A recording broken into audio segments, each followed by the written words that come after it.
here, big poopy butt. Okay, really? That's hurtful.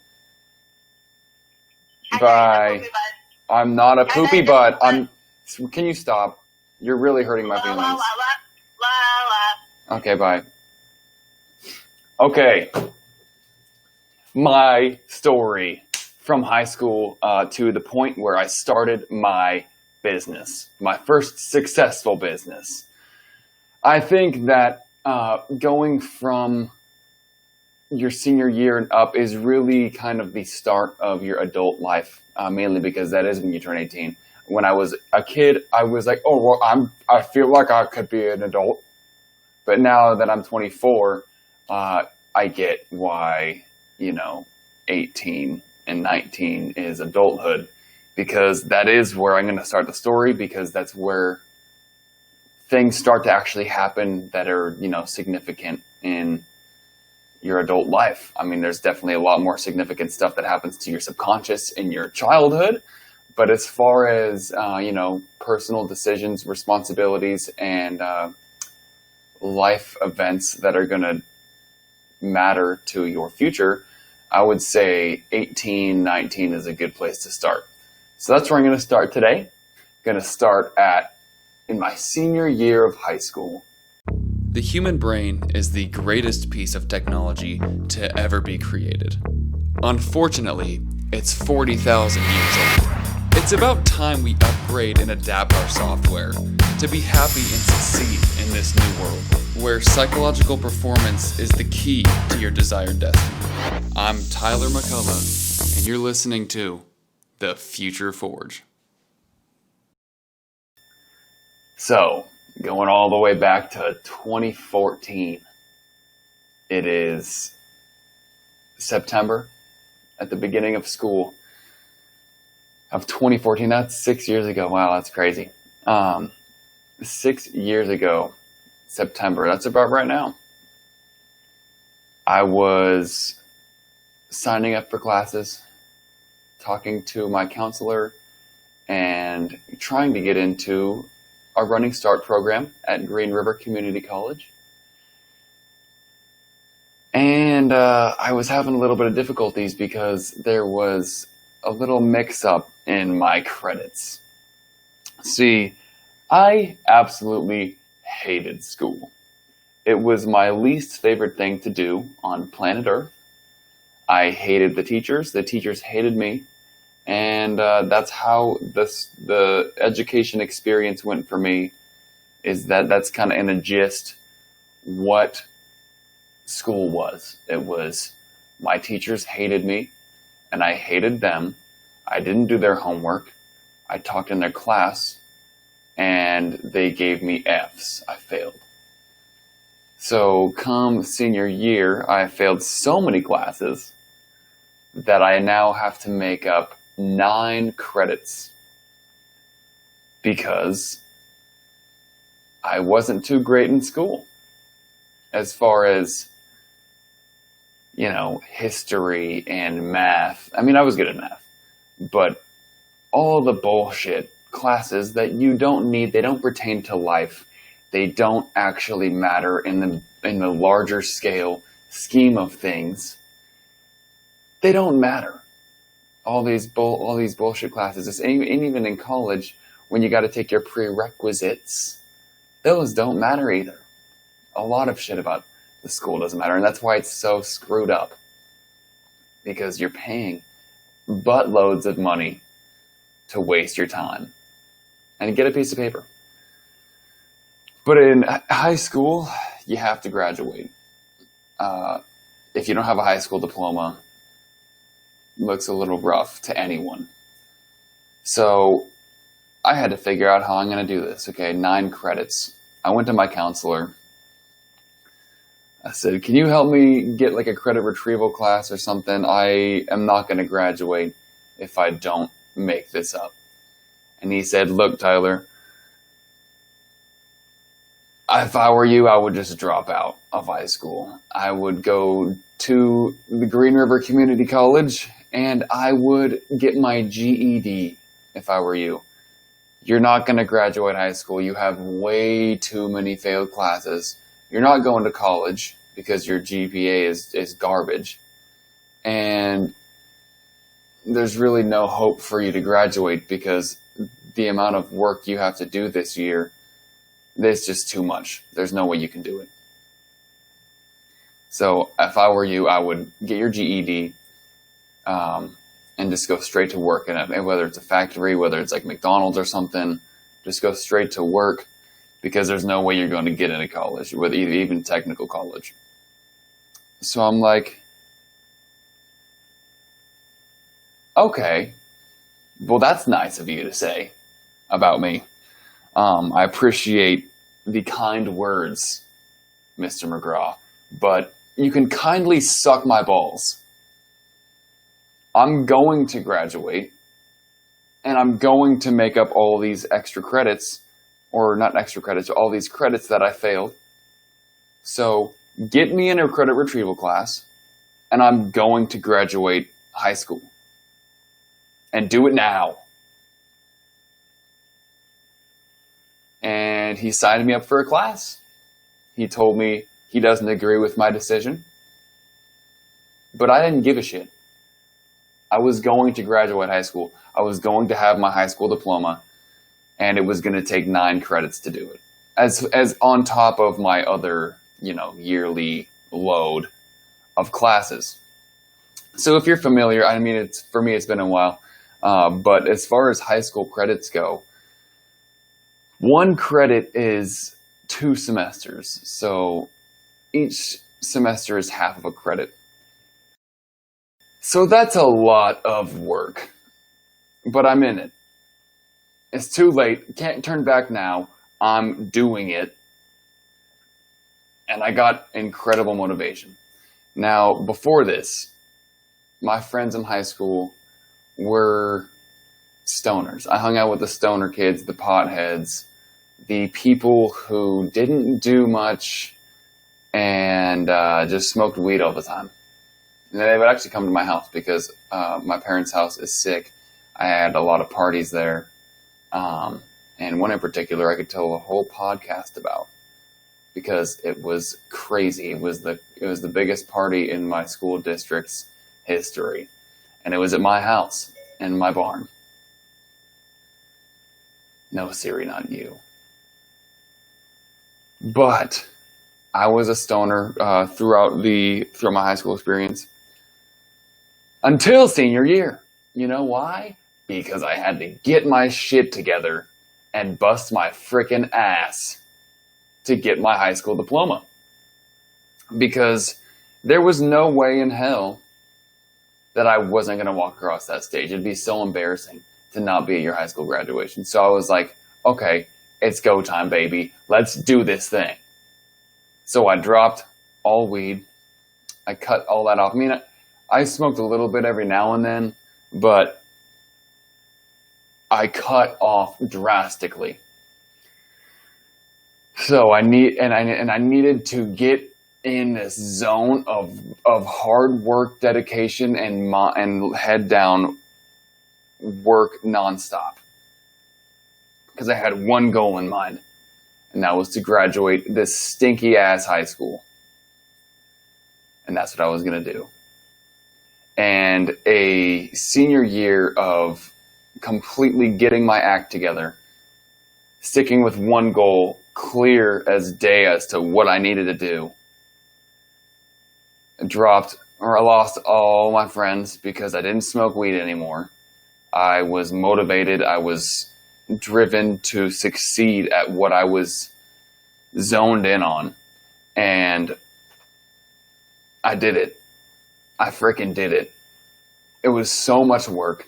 I had about an entire wall inside my credit retrieval classroom because there was that many classes done. I had 18 little semester classes on the wall. The whole wall was filled with my name.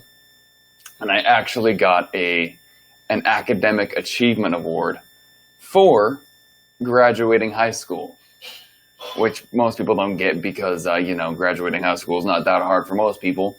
But for me, that was a huge moment in my life. It was a moment where I got to walk across that floor and my counselor was in the crowd and I grabbed that little award that said my name on it.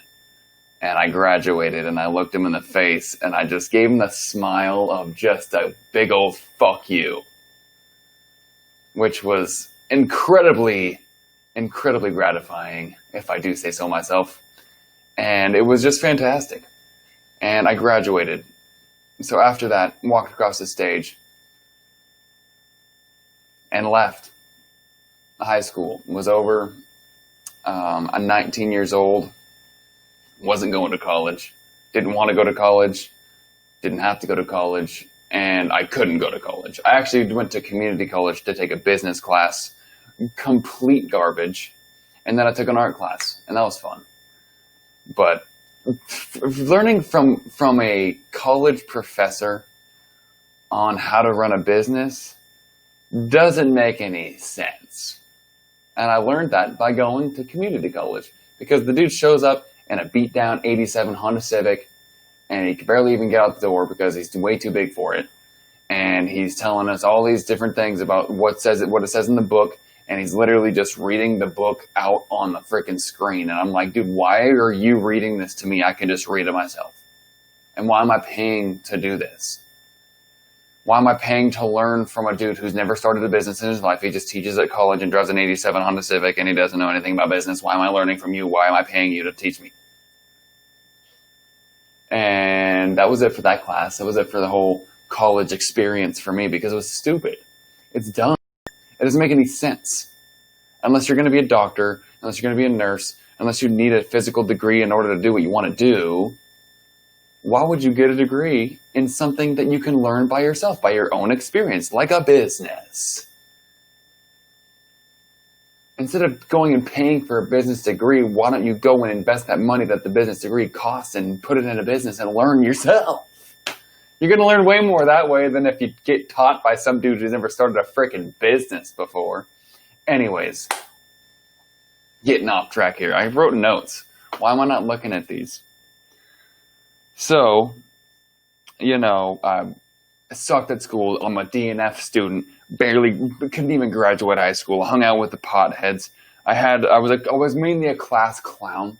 I liked to make people laugh. It was one of my favorite things to do because I didn't like school, so I just entertained myself the whole time by making jokes and being an idiot in school.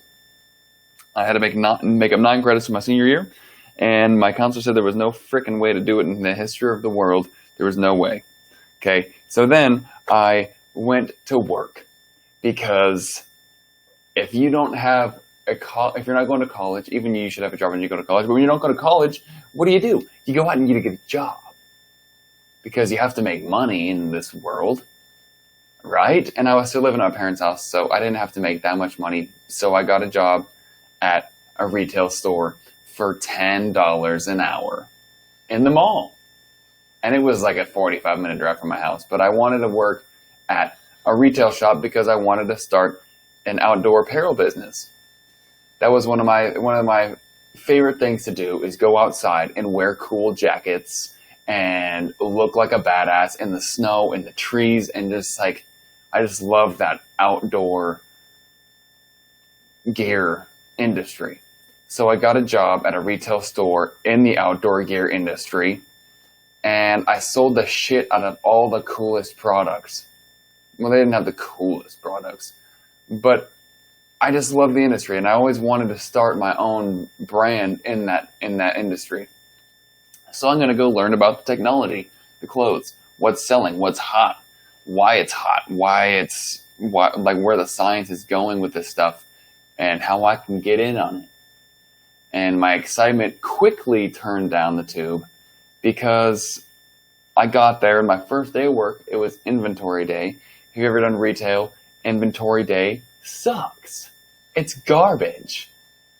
No one wants to go around and scan every single piece of clothing and the whole thing, and then you get done and you have to do it all again because you missed one, right? So I'm scanning, my first time in retail ever. I have no clue what I'm doing. And I go and take my scanner back to my boss. I said, "Hey, did I do a good job?" And he says, "What is this?" This is probably half of the clothes that are in this store. Did you even look on the top shelf? And he just drills me on why I suck at this job already, and treating me like he wants to fire me on my first day of the job, right? Because I didn't scan all of the clothes right the first time. And instead of saying, hey, you know what? You're clearly having some problems. Let me show you how to do it. He just yelled at me and then gave it back and said, figure it out, right? Didn't show me how to do it right. He just told me, go do it again and see if you do it right. And that's kind of how the theme went on for about 4 months. I worked there for 4 months, I think. And I was a kick-ass salesman, dude. I was destroying every single person in that store. The managers, everyone. And they had this little bonus where if you sell over $300 an hour, then you get a bonus of 50 cents per hour that you work. So I'm like, okay, cool. A little challenge. Let's get it. And I busted my ass month after month. It has to be an average of $300 plus per hour for the month. And I busted my freaking ass to sell. That's a lot of money. $300 per hour myself on average per month. Oh, my girlfriend's going to go take a poop real quick right next to my ear. So I got to sell $300 an hour on average every single month so I can get that 50 cent raise. It's not much, just 50 cents. But I'm being paid $10 an hour, so anything extra helps, right? So I'm like, okay, I need to get good at this. And I just stood in the front of the store. I introduced myself to every single person that walked in. I said, hey, how was your day? How are you doing? You know, what are you in here for? You just stopping in? You looking for something specific? What are you doing? And I got really good at sales, and I literally did $300 plus per hour for 3 months straight on average. And I never got my bonus right after the month, but I did it for 3 months straight, and I know I did because I checked the numbers. And so the third month, I'm like, hey, dude, Justin, where is my bonus? I know at the beginning you said something about a 50-cent bonus if you get over $300 per hour on average. I did it for the last 3 months. Can I get that bonus? Or what's up with that? And he said, oh, yeah, I forgot about that. That we discontinued that the month that you got on here. So, yeah, that you're not going to get that.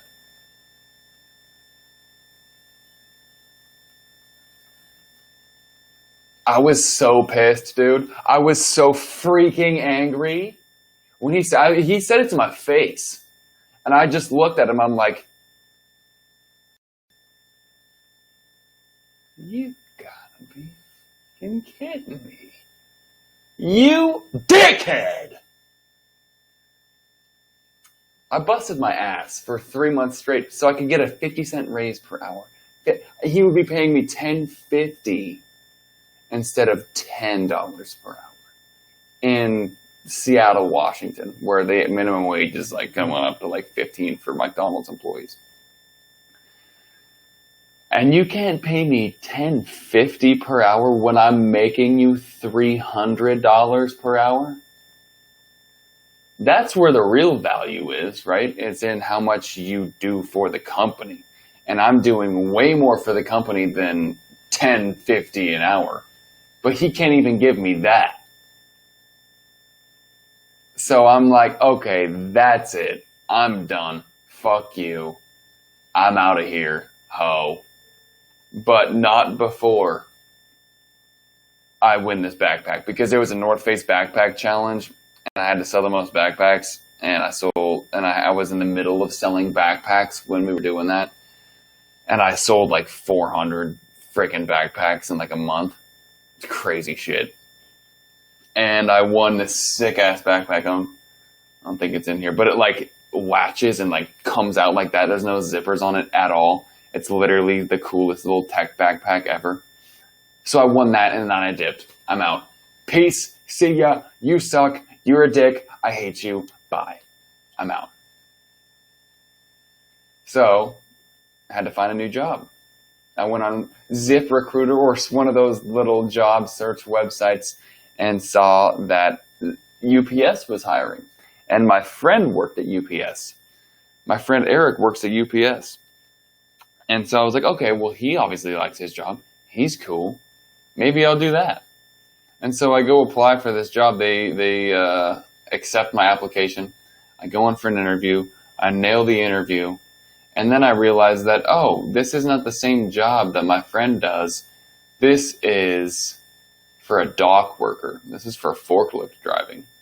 My friend is like in the actual like packaging facility. I applied for the dock worker position. But UPS is still a good company, so like if he likes the company, then I should like the company, right? So I get this job, I start training, I go into like this classroom for like a week or so, and then we start training on the actual forklift, and then I get sent to my actual dock, where I will be working for however long, right? Everybody has, depending on your location, different docks. I was in the Kent, Washington dock. And I got taught by this older lady. She was a complete badass, and she actually got knocked by a forklift and got some leave. So I didn't work with her for a while, for long. But I went and got a job as a forklift driver for UPS, driving from 11 p.m. to 11 a.m. overnight. And this was I quit Escape Outdoors in November. So this is in November from 11 p.m. to 11 a.m. overnight, at least. Those are like my hours, right? And then I would work tons of overtime.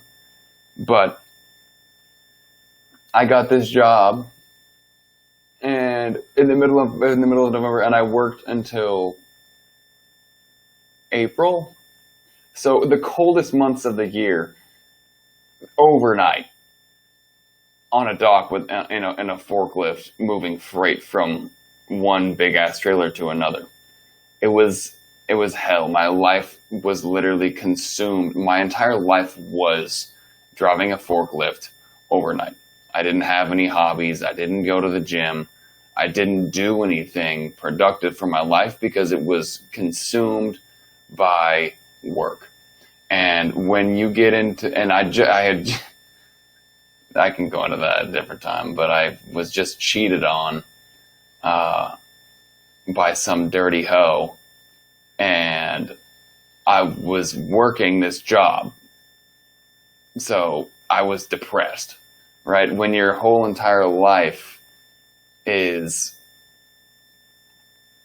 driving a forklift overnight, you don't have that much fun, right? You're not meeting your needs, your needs of fulfillment or even happiness or joy or anything, right? Your needs are just like not being met in any way, shape, or form. So I was depressed, and I was in this pattern of just getting up, sleeping, not eating dinner, sleeping from 2 to 8, 2 to 9, getting up, and then going to work, and then getting home at noon, eating real quick, and then going to sleep. And it sucked. It was garbage, man. And but I really did good. I was a freaking kick-ass forklift driver. I would drive that. I would drift that thing, dude. I was a savage, and I would just move freight like nobody's business. Because if I'm gonna do something, I'm gonna do it to the best of my ability. Like I'm not a half-asser. I don't like doing that shit. That's what my dad ingrained in my brain, is never do anything half-ass, and I don't. So there's the same little challenge, right? Bills per hour that's instead of money on average per hour, it's bills per hour. So each bill, one bill can be 6 pallets of Rogue exercise equipment, or it can be 2 pallets of tissues, right? Or it can be 18 pallets of construction equipment. But each bill is one company's shipment. So we had this thing called bills per hour. And however many bills per hour you can get on average in your time being there, that's kind of your performance. That's how they manage your performance. That's how like your stats are. And so I quickly started ranking up with these bills per hour as I drove more and more, got more hours in. I started to get really freaking good at forklift driving, and I started ranking up the list in bills per hour until I was number 1 in bills per hour. And there's people who've been working there for 5 years, right? Yeah, on the same shift. And I think there was about 6 or 7 of us. I think, yeah, 7 of us on the dock on the night shift. And they saw that list because the list is posted because it makes you want to go faster, right? So my name was on that list, and I got to see it, and I'm like, oh shit, son. Out here freaking wrecking these fools, right? Out here freaking crushing these dudes.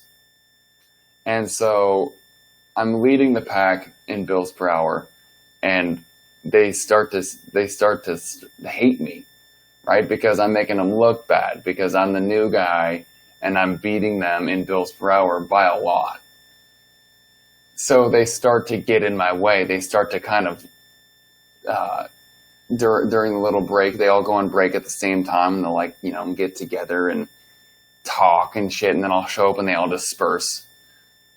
And it's just like, you can tell that they just hate me now, and they all want me to feel like shit, right?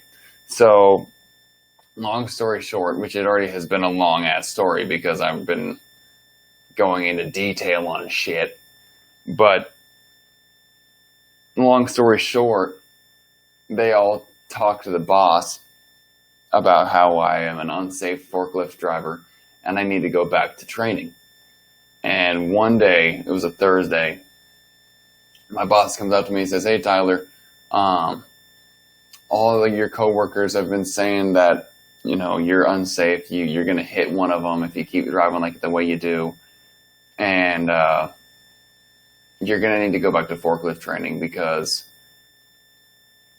we don't think that you really have a good idea of what it takes to drive a forklift out here." And I'm number 1 on the list. All right, I'm not dropping freight. I'm not running into anybody. Never gotten in an accident. Never ran into anybody. I'm literally just efficient as hell. Know exactly where the trailers are at, know exactly where the docks are at, and know how to work frickin' freight. Never had an accident, and I'm not dropping freight. That's why my bills per hour is so high. And now they want me to go back to forklift training now that I've been on the number 1 bills per hour list for 3 weeks. Eat a dick.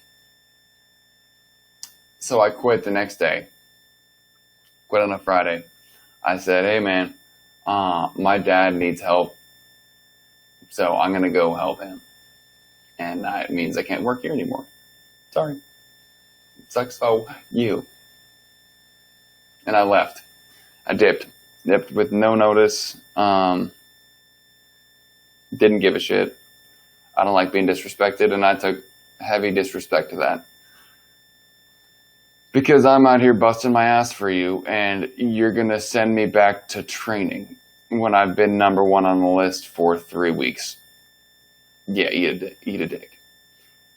So, I quit I was done on a Friday, and I didn't have anything lined up because I didn't have 2 weeks to go find another job.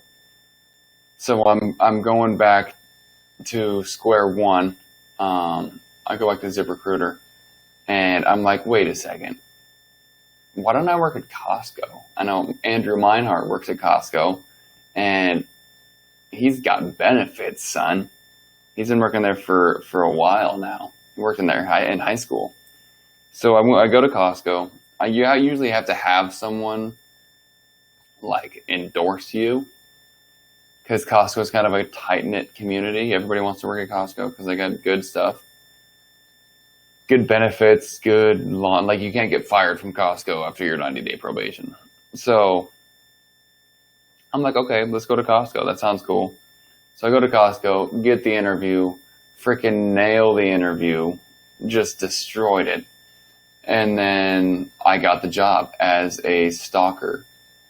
Not the kind of stalker, that spies on people and stuff. That was my next job. But the kind that, stalks, I got the job as a freezer stalker. So I was the guy in there throwing chicken boxes on top of each other and in the negative 10-degree freezers, freezing my ass off all morning long, just stacking heavy ass shit, right? Heavy freaking, I would get the freaking ice cream sandwiches and I would accidentally drop some. I'd be like, oh no, one opened, and I'd eat it. I would try not to drop them often because, it's the morning time. No one needs ice cream in the morning. But every now and then, I'd drop one and accidentally step on it and the package would rip, so I have to eat it, Can't just throw it away. People are starving out there. So, after that, I went from freezer guy to box guy. And that wasn't fun. Literally just like being bombarded by massive amounts of cardboard every morning, and just the stress of having towers and towers and towers of cardboard lined up and having to put it in this machine. I still get nightmares about the sound of the cardboard crusher. So I just had these big ass freaking towers of boxes that I would just have to break down with my little box cutter and just fold up and then shove in the little box machine thingy that crushes the boxes.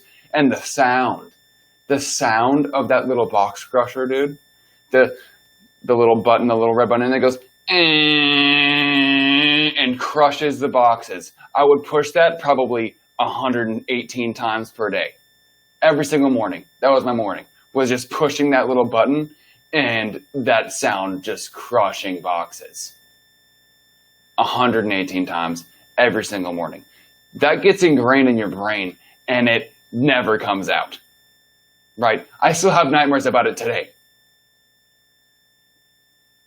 But, someone's got to do it. And, that's just how it goes. That's how the job goes. I can't complain about Costco's management because, it's not bad. Never got fucked over there. The one thing that happened, the reason I left, is because I wasn't looking for a career. I didn't need benefits. I didn't need a long-term career job that I wanted to stick to until I was 65, right? That's not appealing to me. I don't want to do it. It doesn't sound fun, and it's not even cool. It's not exciting, right? That's just like what people whatever. It's not me. Not for me.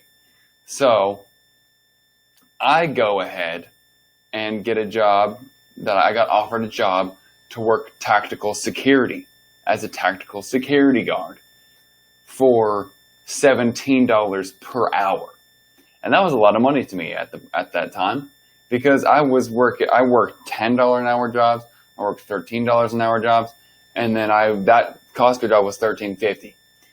And now I get paid $3.50 more. I'm like, okay, that's cool, and I can work overtime. So that was nice. I was able to leave Costco. I left there on my 90th day, right? And they made sure to bring my benefit pamphlet to me on my last day, so that they could kind of be like, yeah, this is what you're giving up, you dumbass. They made sure that to read over all of the benefits that I would get. Now I'd be able to transfer anywhere I wanted to, and all the cool things that come with, making it past your probation period. But that was my last day. I quit for more money. And I went to tactical security, got pepper sprayed in the face, all of the things that entail watching over a property, did all kinds of cool jobs, and I worked a shitload of overtime. I worked like 60 hours a week for like 6 months straight. And I made a shitload of money because I knew that I didn't want to have a career. Throughout this whole journey, my time off, and at UPS I had fidget spinners going. I had invested all of my money into new business ideas. I was doing drop shipping, affiliate marketing, trying to make my own products, doing Amazon, making sunglasses, doing t-shirts. I tried everything. I mainly only tried online stuff though. And I sucked at it. I wasn't passionate about selling random bullshit online. I felt like it was slimy, that I was just ripping people off for overpriced bullshit while I'm paying nothing for it. And then they have to wait 2 weeks or like 3 weeks to even get the product that they overpaid for because I wanted to make a quick buck.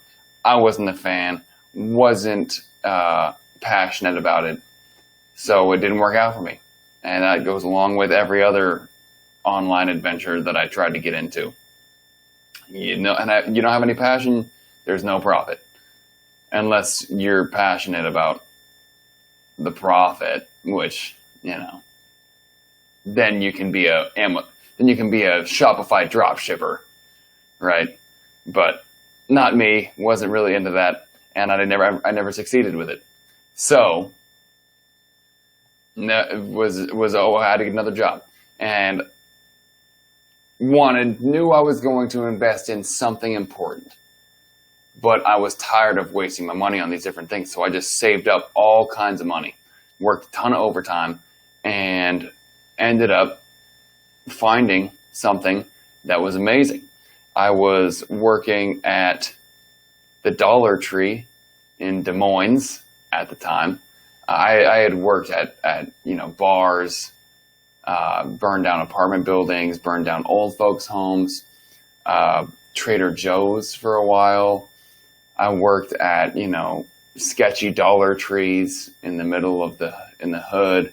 I've worked at overnight conventions, at all kinds of different stuff. Anything that you can have security at, I worked there.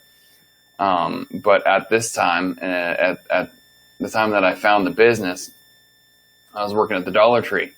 And at the Dollar Tree, they have a little office inside, and you're pretty much just watching the premises, and nothing happens. So I'm just chilling, looking at ideas and different businesses. And I come across this old hillbilly from Tennessee, and he's talking about hot dog carts and how profitable they are and how easy they are to start, and how he has all these people that he knows that are successful with it. And I start watching them, and I'm like, if that guy can do this and make 6 figures a year, then why can't I?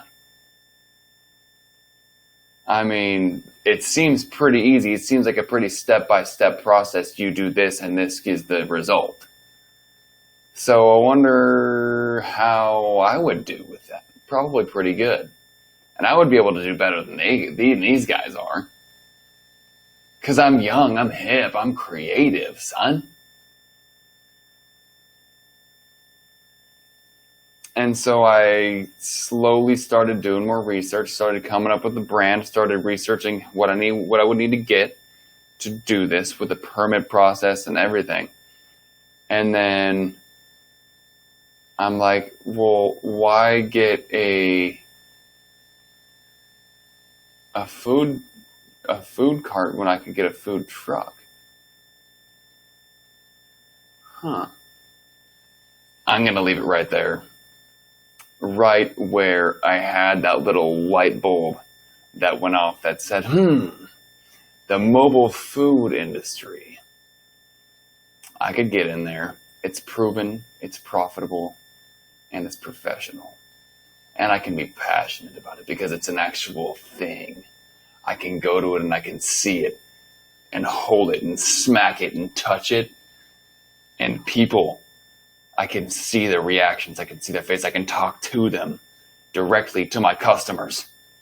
And it freaking fueled my insides. So, we're going to talk about that next episode. But for now, that's the story of the first part of my adult life. In a summary, definitely summarized.